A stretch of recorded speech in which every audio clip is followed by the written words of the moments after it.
आज आपकी मुलाकात मुल्तान में साकिब रहमान से कराने आया हूँ, जिन्होंने 85 दिनों में 5600 किलोमीटर का तवील सफर साइकिल पर मुकम्मल करके सऊदी अरेबिया पहुँचे हैं और वहाँ पर उम्रा की अदायगी के बाद अब वापस पाकिस्तान पहुँच चुके हैं। सफर में कौन कौन सी मुश्किलें, ट्रैवल में क्या कुछ रिक्वायर्ड होता है और हज का दौरा था तो हज क्यों ना अदा कर सके। मैं पहला पाकिस्तानी हूँ जो सियाचिन 11 साइकिल पे गया। 7 बार साइकिल पंचर हुई है। खिलाड़ी मुल्क का सफ़ीर होता है जो मुल्क की नुमाइंदगी कर रहा होता है। हम लोग दुनिया के सबसे बड़ा परचम सबसे बुलंद ग्लेशियर पे लहराने का आलमी रिकॉर्ड बनाएंगे।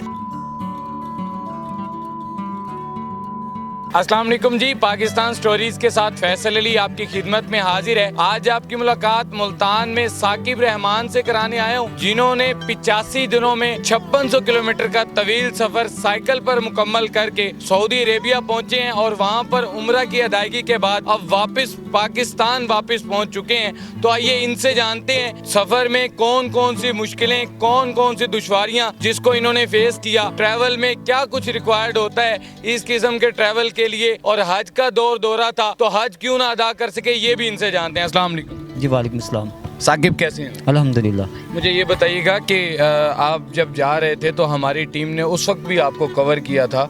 5600 किलोमीटर का सफ़र, मैं सोच के हैरान हूँ, एक बंदा सोच के हैरान हो जाता है साइकिल पे करना कैसे। देखिए जी, अल्लाह पाक ने अपने घर में बुलाया था और मैं शुक्र अदा करता हूँ। अल्लाह पाक ने हिम्मत भी दी और जुर्रत भी दी और आसानियाँ पैदा की। मुल्तान से इराम, शारजा, दुबई, अबू धाबी, फिर रियाज, मदीना मुनव्वरा, जद्दा, फिर मक्का मुकरमा, यहाँ तक 5600 किलोमीटर मैंने सफ़र तय किया। तो इसमें मुश्किलात भी थी और उसको आपको सेव करना होता है, उसका मुकाबला करना होता है। यही एक खिलाड़ी की बड़ी निशानी होती है। मुझे बताइएगा, आप यहाँ पर जिक्र करें कि मुश्किलात भी दरपेश हुई, तो कौन कौन सी मुश्किलें जिनको आप फेस करते रहे। देखिए जी, इसमें आपको 200-300 किलोमीटर जो सहरा मिलते हैं, वीरान सहरा, इसमें आपको खाना पीना कुछ नहीं मिलता। आपको चने, खजूरे, बिस्किट इस पे गुजारा करना होता है और पानी भी नहीं मिलता। पानी की जो बोतलें होती हैं अब वो खाली हो जाती हैं, तो आपको ट्रकों को रोक के या जो वहाँ से गाड़ी ट्रैवल उनसे आपको पानी लेके गुजारा करना होता है। ये बहुत मुश्किलात होती हैं क्योंकि सहरा के एरिया में एक तो धूप बहुत गर्म होती है, फिर जो रेत होती है उसकी तपिश बहुत होती है, तो आपको पानी की बहुत किल्लत महसूस होती है। तो ये एक बहुत कठिन मराइल होता है आपके लिए। मुझे ये बताइएगा कि भूख प्यास की कैफियत को तो आप फेस करते ही रहे हैं, लेकिन जो साइकिल होती है उस पर आप जा रहे थे तो उसके अंदर भी कभी कहीं मुश्किल आई है कि साइकिल की तरफ से कोई मुश्किल हो गई हो। देखिए जी, साइकिल है, आपको हर जगह दुकान पे नहीं मिलती। तो हम लोग खिलाड़ी हैं माशाल्लाह, 5-6 साल हो चुके हैं। मैं पहला पाकिस्तानी हूँ जो सियाचिन 11 साइकिल पे गया और पहला पाकिस्तानी हूँ जो K2 बेस कैंप तक साइकिल पे गया हूँ। तो हमें अंदाज़ा होता है कि आपको जब पंचर होती है, कोई दुकान नहीं मिलती, तो हम लोग फिर खुद ही पंचर लगाते हैं। अगर चैन टूट जाए खुद ही चैन को जोड़ते हैं। तो ये चीज़ें साथ रखी होती हैं, एक्स्ट्रा ट्यूब पे साथ रखी होती हैं ताकि अगर ट्यूब फट भी जाती है तो आप नई ट्यूब डाल सकते हैं। तो ये चीज़ें होती हैं, वो हमने इंतज़ाम किया होता है। तो इस तरह का कोई मसला आपके साथ दरपेश आया भी था कोई? जी, 7 बार साइकिल पंचर हुई है। 4 बार पिछला व्हील, 3 बार ये आगे वाला व्हील ये पंचर हुआ है, तो खुद ही पंचर लगाए हैं। तो हाँ, रोडों पे बैठ के तो ये खुद ही लगाने होते हैं। आपने जिक्र किया इससे पहले आप सियाचिन 11 और K2 बेस कैंप तक जा चुके हैं और वो जो रिकॉर्ड था वो आपने आर्मी के नाम किया था, तो ये जो रिकॉर्ड है सऊदी अरेबिया का, ये किसके नाम करेंगे? मैंने जो ये रिकॉर्ड है ये भी हमारे पाकिस्तान के हीरोज़ के नाम है, पाकिस्तान के नाम है। पाकिस्तान कलमे की बुनियाद पर बना है, तो कलमे को इज़्ज़त देना हम मुसलमानों का फ़र्ज़ है। ये वतन का नाम रोशन होता है। खिलाड़ी मुल्क का सफ़ीर होता है जो मुल्क की नुमाइंदगी कर रहा होता है। तो हम अपने वतन की नुमाइंदगी करते हैं, तो ये रिकॉर्ड पाकिस्तान के नाम है, पाकिस्तान के नाम जाएगा। हम इस मट्टी को कुछ नहीं दे सकते, इसका नाम रिकॉर्ड बना सकते हैं, इसका नाम रोशन कर सकते हैं। तो यही चीज़ है। सही। मुझे ये बताइएगा कि आप मुख्तलिफ़ ममालिक से गुज़रे हैं, मुख्तलिफ़ ममालिक से गुज़रते हुए आप सऊदी अरेबिया पहुँचे हैं, तो कौन से ममालिक के लोग जो है आपको ज़्यादा मेहमान नवाज़ लगे कि उन्होंने वो ज़्यादा मेहमान नवाज़ थे, ज़्यादा केयरिंग थे? देखिए जी, मैं सऊदी अरब की तारीफ़ करूँगा, वो लोग बहुत अच्छे हैं, मेहमान नवाज़ हैं। अरबों की मेहमान नवाज़ी वैसे ही बड़ी मशहूर है, तो वो माशाल्लाह उन्होंने बहुत इज़्ज़त दी। कोई किसी चीज़ की कमी नहीं आने दी, होटल की, खाने पीने की, रिहाइश की। तो मैं शुक्र अदा करता हूँ सऊदी गवर्नमेंट का भी और सऊदी अवाम का भी। मुझे ये बताएं, साकिब रहमान के हज का भी दौरा था, हज भी किया जा सकता था, आप उम्रा के लिए गए थे या मकसद आपका हज था, लेकिन तो आप उम्रा के लिए उम्रा करके वापस आ गए हैं?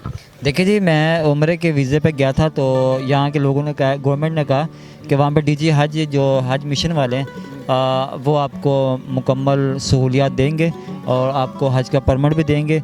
तो हम लोग ने इतना सफ़र तय करके वहाँ पे गए हैं, हमने कहा शायद वो उनको हमारे ऊपर तरस आ जाए कि ये लोग इतना सफ़र करके आए हैं, मगर उन्होंने हमारी कोई इज़्ज़त नहीं की। एक दुख होता है कि पाकिस्तान के जो नुमाइंदे हमने मुकर्रर किए हैं वो नाअहल हैं, उन्हें कोई सरोकार नहीं है पाकिस्तान की इज़्ज़त से। मुझे ये बताएं कि आप साथ कुछ आपने सामान भी कैरी कर रखा था आपने फूड के तौर पे, पानी के लिए, तो वो तमाम तर चीज़ें पूरी हो गई थी, रास्ते में ख़त्म हो गई थी, या वो बचा के वापस भी आ गया कुछ? नहीं, बच पे जाकर तो वापस नहीं आई, क्योंकि 85 दिनों का सफ़र है। इसमें खजूरें भी ख़त्म हो गई थी, चने भी ख़त्म हो गए थे, फिर आपको कहीं जहाँ पे अवेलेबल हो वहाँ पे ख़रीदने पड़ते हैं। कुछ लोग काफ़ी मेहमान नवाजी करते हैं, खजूरें दे देते हैं, जूस दे देते हैं, तो इस तरह एक गुजारा हो जाता है। आप मुझे ये बताइएगा कि आपने इससे पहले सियाचिन गैरी और K2 बेस कैंप तक आपने ट्रैवल किया है, ये आपने उम्रा किया है, तो यहाँ पर उस वक्त लोगों का कैसा बिहेवियर था, अब लोगों के कैसे जज्बात हैं, किस किस्म का बिहेवियर है? देखिए माशाल्लाह, जो हमारी आवाम है उनसे बहुत इज़्ज़त मिलती है और हमेशा इज़्ज़त देते रहते हैं, क्योंकि हमारी आवाम दुनिया की अच्छी आवाम है, अच्छे ममालिक में शुमार होती है, जो हर हाल में खुश रहते हैं। एट दी एंड जो हमारे देखने वाले जो नौजवान हैं, जो नाजरीन हैं, उनको क्या कहेंगे? देखिए जी, उन्हें मैं यही कहूँगा कि आप लोग भी स्पोर्ट्स को ज्वाइन करें, एक अच्छा शहरी बने।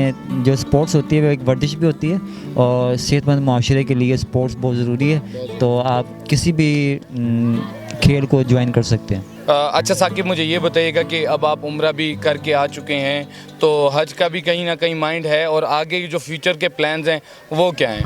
इंशाल्लाह अल्लाह पाक दोबारा मौका देंगे और हज भी करेंगे, और अभी हमारा फ्यूचर का ये प्लान है कि 1 महीने के बाद हम लोग दुनिया के सबसे बड़ा परचम सबसे बुलंद ग्लेशियर पे लहराने का आलमी रिकॉर्ड बनाएंगे। 200 फीट पाकिस्तान का परचम है जो K2 के दामन पे लहराएंगे। इसमें हर सूबे से खिलाड़ी होंगे, तो ये एक अच्छा रिकॉर्ड होगा और पाकिस्तान का नाम रोशन होगा। कॉमन पब्लिक में से कोई शख्स आपको देखता है, आपको फॉलो करते हुए, वो भी जाना चाहता है साइकिल के थ्रू या पैदल, तो उसको क्या कुछ रिक्वायर्ड होगा कि वो उम्रा की अदायगी के लिए चला जाए यहाँ से? देखिए, अगर वो साइकिलिस्ट है तो उसको साइकिलिंग फेडरेशन ज्वाइन करनी होगी। अगर वो बाइकर है उसको बाइकर कम्युनिटी या एडवेंचर क्लब उसको ज्वाइन करना होगा। एडवेंचर क्लब पाकिस्तान की एक फेडरेशन है, गवर्नमेंट की होती है, तो उनसे वो NOC मिलती है। यानी कोई सिंगल पर्सन है अपने तौर पे वो नहीं जा सकता, NOC लेने के लिए किसी न किसी ग्रुप का होना ज़रूरी है। जी, किसी न किसी आप फेडरेशन से मुंसलिक हो, किसी भी गवर्नमेंट इदारे के साथ मुंसलिक हो, उस बिहाफ पे आपको वो मिलती है NOC।